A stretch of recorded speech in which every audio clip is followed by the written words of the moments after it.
An oil rig worker in western North Dakota today filed a civil complaint against two drilling companies. Oil rig worker Eric Smallwood filed the complaint against Anschutz Exploration Corp. Of Denver, Colorado, and Bronco Drilling Company, Incorporated of Edmond, Oklahoma. Smallwood claims the defendants failed to provide him with proper equipment to work on the rig. Anschutz says they should not be held responsible for his accident last November. The company would like the case thrown out of federal court. North Dakotans drive in so-called flex fuel vehicles might not even know it. This according to North Dakota State Commerce Department official who says North Dakotans are among the intended targets of a new marketing campaign to increase ethanol sales. The campaign was proposed to the North Dakota Industrial Commission, has improved a $200,000 grant for the project. Renewable Energy Program Manager Andrea Fenig says the campaign will be aimed at getting flex fuel vehicle owners to use more ethanol in their gas. Enrollment at Minot State University has dropped by more than 5% this fall. A large factor in this drop is due to the major flooding which has moved thousands of homeowners.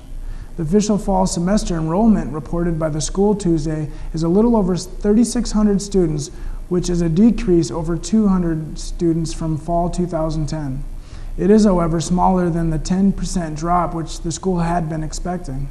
Minot State President David Fuller says they had been preparing for the larger percentage drop in enrollment based on the experience of the University of North Dakota after the 1997 Red River flood in Grand Forks. Congressional leaders from North Dakota and Minnesota today urged President Barack Obama to help with the flooding in the Red River Valley.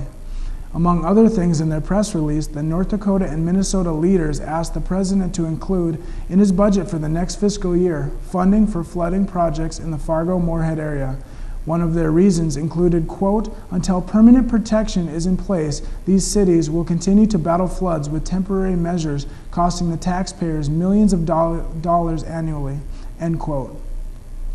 The controversial military police policy regarding homosexuals came to an end yesterday. Known as Don't Ask, Don't Tell, the policy had led to the discharge of more than 13,000 service members after it was passed 18 years ago.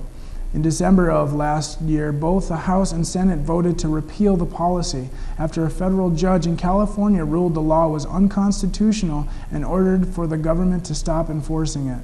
The chairman of Google testified before a Senate panel today about Google business policies.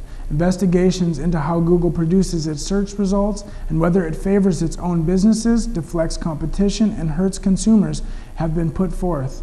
Antitrust scrutiny has intensified since Google has expanded into new businesses such as travel search and comparison shopping, where it competes with the same website it indexes in its search engine. After testimony from Google's chairman Eric E. Schmidt, rivals of Google spoke on behalf of their companies so both sides of the debate would be heard.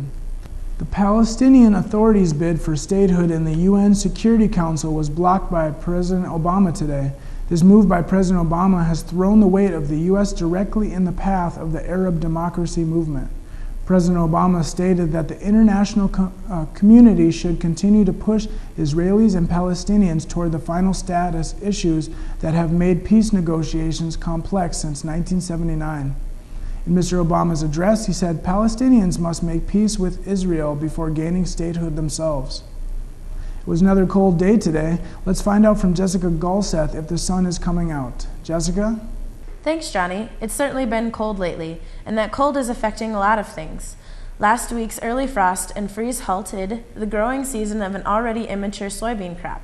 Farmers say the damage does not appear to be widespread, but we'll have to wait until harvest time to better gauge the effect on the early frost. Now the weather will continue to be a little chilly these next couple days, and we'll get a little frost at night. Tonight's low is an almost freezing 33 degrees. Tomorrow will heat up a little bit, though, as the high will be 61 degrees. Thursday night should be mostly clear with a low around 37 and a light breeze.